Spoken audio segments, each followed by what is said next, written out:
law that could allow special constables to carry weapons.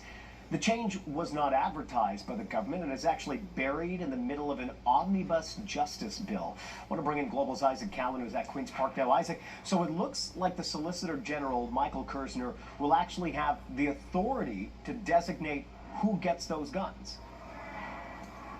Yes, Colin, these are special constables, so sort of almost police-adjacent officers. They work in areas like campus security for Toronto community housing, transit enforcement, things like that. Even Niagara Parks Commission has special constables. And the state of play in Ontario right now is that the vast majority of those people don't have the right to carry firearms.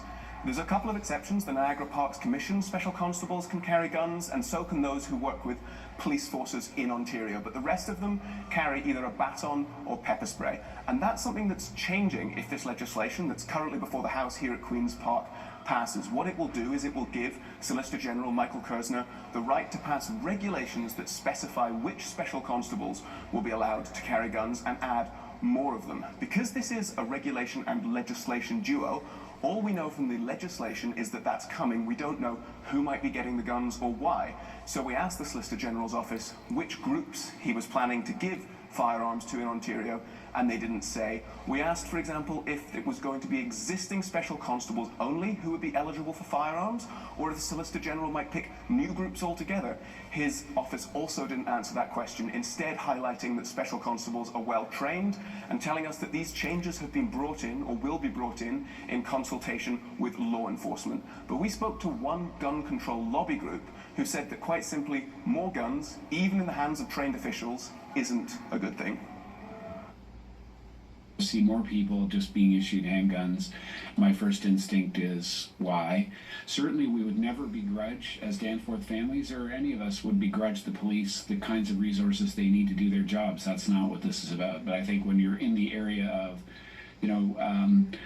what special constables are, and most of them, it appears today, don't need weapons to carry out their jobs. So what has changed, I guess, would be the question. Why does this need to be an element when more guns in our mind is not a good idea? Yeah, and that seems to be the central question here, Isaac. Do we know at all why the government wants to make this change?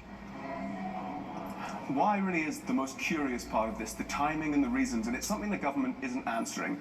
Indications as to why they're not answering possibly come from when they tabled the legislation. The fact that none of the news conferences advertising this bill referenced special constables. There was a whole background briefing given to stakeholders and to the media and printed out online. That also doesn't reference this change to special constables. And when we've asked the government these questions, we're not getting answers to that either.